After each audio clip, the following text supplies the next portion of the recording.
time to prune my raspberry plants. So it's just like the blueberry.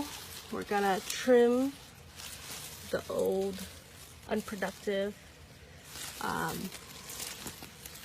stems, like this one. It's gonna take it off. We keep this green one. It's kind of bushy. They start to kind of die and dry out because they're competing for space. But over here, this has been pruned, and you see there's more air in it. It's going to be happier. It's actually still producing. You can see. I had these maybe 2 months ago. I'm glad they're still having berries on it. But they only produce on new growth.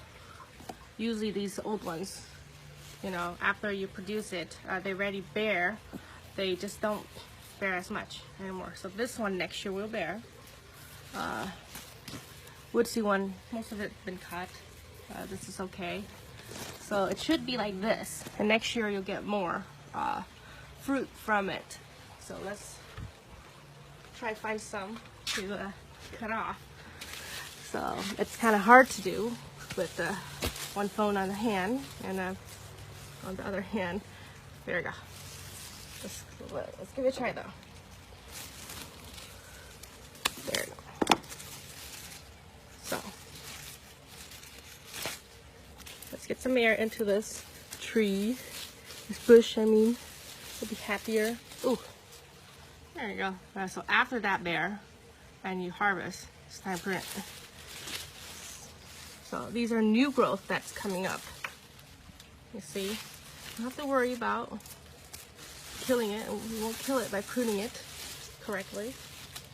See, it's competing for space and be happier. You take some of the older canes out. It's just so bushy. Wait.